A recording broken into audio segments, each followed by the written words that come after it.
Bahkan juga bukan hanya mengkerdilkan pemerintah, tapi mengkerdilkan ulama. Ngaji pada satu habib yang bodoh, yang ahli maksiat, itu lebih unggul, lebih utama dibandingkan ngaji kepada 70 ulama yang alim dan mengamalkan ilmunya. Apa? Pakai F, Fred. Wadul, bohong. Ya, itu penipuan. Ulama, masya Allah, susah payah jadi ulama, gak mudah. Kalau mereka mengatakan demikian, tapi mereka sendiri ternyata tidak alim, mengaku keturunan Rasulullah, kan aneh.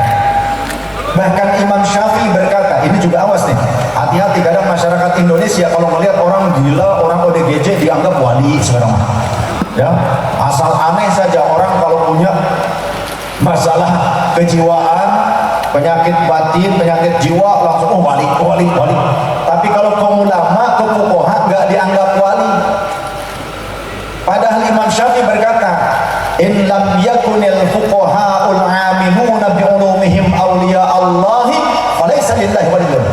Kalau saja tidak ada satupun fuqaha yang alim yang mengamalkan ilmunya menjadi wali Allah, yang lainnya tidak akan ada yang dijadikan wali oleh Allah Subhanahu wa taala. Dulu dicerpu. Jadi terus ya, sholawatan terus, zikir terus, tilawah Al-Quran terus, tadarus Quran terus. Gak usah berubah hanya karena ada orang yang ngakunya lulusan Timur Tengah kuliahnya, tapi kelakuannya selalu membidah-bidahkan, menyalah-nyalahkan amaliyah ulama kita. Mereka ngakunya lulusan Timur Tengah, tapi kok kalah sama lulusan Timur, gak pakai tengah. Ya, lulusan pesantren maksudnya. Ayo kembali ngaji, terus ngaji. Tapi saya berharap bukan cuma ngaji saja, tapi lebih dalam lagi pada rasa. Ayo kita bertalqin dengan kalimat tauhid la ilaha illallah, supaya apa? Supaya terus diperbaharui keimanan kita. Karena kata Rasulullah, jaddidu imanakum, perbaharui terus iman kalian. Kalau para sahabat bertanya, kaifa nujaddidu imanana ya Rasulullah, lantas bagaimana cara kami memperbaharui, merefresh terus iman kami ya Rasulullah? Kata Rasul, aktiru qawla la ilaha illallah, perbanyak oleh kalian mengucapkan kalimat la ilaha illallah, khalisan min qalbihi wa nafsi, ikhlas dari kalbunya dan dari seluruh organ tubuhnya. Lisan sudah biasa berzikir, tapi mata juga harus berzikir. Mata berzikir la ilaha illallah, tidak ada Tuhan yang telah memberikan pandangan yang sempurna kecuali Allah, matanya gak akan jelalatan.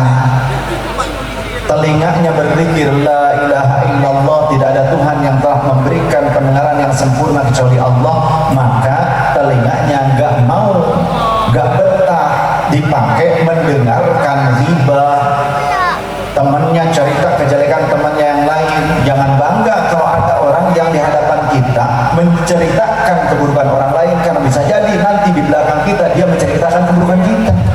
Betul tidak? Ini penting ya. Kadang kita sekarang nggak difilter, ada informasi masuk langsung dipercaya, akhirnya ribut. Sekarang di mana-mana pada ribut, padahal kebanyakan juga banyak berita-berita bohong.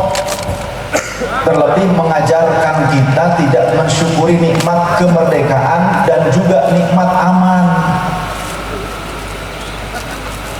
Di dalam kitab tafsir Imam Ar-Razi menafsirkan dalam kitab tafsir, andai ini tentang nikmat besarnya nikmat aman.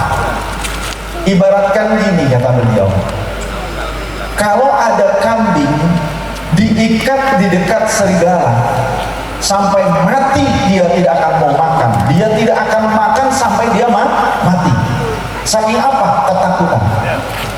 Meskipun kambing itu sehat, tapi kalau ada kambing kakinya terluka, tapi tidak disimpan di tempat yang menakutkan, kambing itu merasa aman, merasa nyaman, dipelihara oleh tuannya, diobati, tentang nikmatnya aman. Kita bisa ngaji, kita bisa bekerja, kita bisa ibadah, sholat berjamaah karena negeri kita masih aman. Kalau negeri kita kacau, ngaji juga gak bisa, betul? Iya, sholat jamaah juga gak mungkin bisa, bekerja juga gak bisa tenang. Jadi nikmatnya aman harus disyukuri, jangan dirusak keamanan ini. Dalihnya ingin merubah kemadorotan, tapi bidororin dengan kemadorotan lagi, salah. Ya. Orang beraksi anti korupsi, tapi menjarah, merusak, maling, podo baik. Buruknya antara koruptor dengan yang menjarah harta orang lain sama buruknya. Sama buruknya.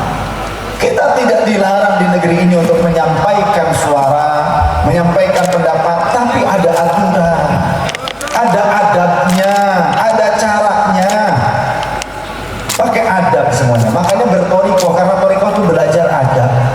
Kalau nggak pakai toriko ya banyak kan yang pakai imamah, pakai jubah, pakai sorban, ya, tapi memprovokasi, ya. Bahkan juga bukan hanya mengkerdilkan pemerintah, tapi mengkerdilkan ulama. Ngaji pada satu habib yang bodoh, yang ahli maksiat, itu lebih unggul, lebih utama dibandingkan ngaji kepada 70 ulama yang alim dan mengamalkan ilmunya. Apa? Pakai F Fred. Wadul, bohong. Ya, itu penipuan. Ulama, masya Allah, susah payah jadi ulama, gak mudah. Kalau mereka mengatakan demikian, tapi mereka sendiri ternyata tidak alim, mengaku keturunan Rasulullah, kan aneh. Bahkan Imam Syafi'i berkata, ini juga awas nih, hati-hati, kadang masyarakat Indonesia kalau melihat orang gila, orang ODGJ dianggap wali sekarang. Ya, asal aneh saja orang kalau punya masalah kejiwaan, penyakit batin, penyakit jiwa, langsung oh wali. Tapi kalau kaum ulama, ke fuqaha nggak dianggap wali. Padahal Imam Syafi'i berkata, in lam yakunil fuqaha